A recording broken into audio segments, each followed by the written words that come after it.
আসসালামু আলাইকুম। আজকে আমরা খামারের কাজের ফাঁকে চলে গেলাম আমাদের মাদ্রাসায় যাওয়ার পরে ছাত্ররা এখানে দুষ্টামি করতেছে, সবাই খেলাধুলা করতেছে। তারা খেলছে অনেকক্ষণ যাবত। আমাকে বললো হুজুর তাকে একটা ট্রফি দিয়ে দেন, যেহেতু খেলায় জিতে গেছে। তো তাকে একটা ট্রফি দিয়ে দিলাম। দেওয়ার পর আমি বাড়ি চলে যাচ্ছি, যেহেতু বাড়িতে আজকে কাজ আছে। বাড়িতে যাওয়ার পর দেখি আমার ওই কয়েল পাখির মাথার মধ্যে কি যেন ঠোস করে পড়ে আছে। পরে খামার থেকে একটা পাখি বের করার পর দেখি মাথার মধ্যে রক্ত বের হচ্ছে, কারণ একজন আরেকজনকে ঠোকর মেরেছে। পরে দেখি যে এই সমস্যাটা একটা কারণ হচ্ছে, সেটা হলো পাখির ঠোঁটের মাথাটা বড় হয়ে গিয়েছে। অনেকের খামারে হয়তো এই সমস্যাটা দেখা দিতে পারে। আপনারা সাথে সাথে পাখির ঠোঁটটা কেটে দিবেন।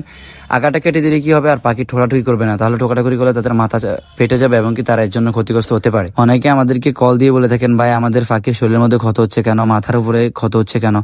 আসলে মূলত এই ক্ষতগুলো হচ্ছে এই কারণে। তো আপনারা আমার হাতে দেখছেন যে নীল কাটারটি আমি নিয়েছি নখ কাটার জন্য। এরকম নীল কাটার নেবেন, নেওয়ার পর তাদের ঠোঁটটা কেটে তারপরে মিন করে দিবেন। আমার পাখির মাথার উপরে অনেকটা ক্ষত হয়ে গেছে, আপনারা দেখতে পাচ্ছেন যে ক্ষত হয়ে গেছে। এই ক্ষতর কারণ হলো মূলত এটা। তো আপনাদেরকে বলবো, যারা এই জন্য তো সমস্যা ভুগছেন তারা এই কাজটা বিশেষ করে করবেন, কারণ আমাদেরকে আপনারা বারবার টেক্সট করেন বা অনেকে আমাকে বিশেষ করে মেসেজে ভয়েসে বিভিন্ন মাধ্যমে জানিয়ে থাকেন এই সমস্যাটা। তো আশা করি আপনাদের ইনশাল্লাহ এই সমস্যা হবে না, আপনারা এই কাজটা করে নেবেন। আর বিশেষ করে খামার সেক্টরে বেশি করে খেয়াল রাখবেন। পাখির অনেক ভিটামিন জনিত সমস্যা হলো, পাখি ঠোঁটাঠুকি করে, ঠোঁটাঠুকি করলেও বেশি একটা ক্ষতি হবে না যদি আপনি তাদের ঠোঁটের আগাটা কেটে দেন। তো আজকের ভিডিও থেকে পর্যন্ত আপনারা আমাদের জন্য দোয়া করবেন। আসসালামু আলাইকুম রহমতুল্লাহ।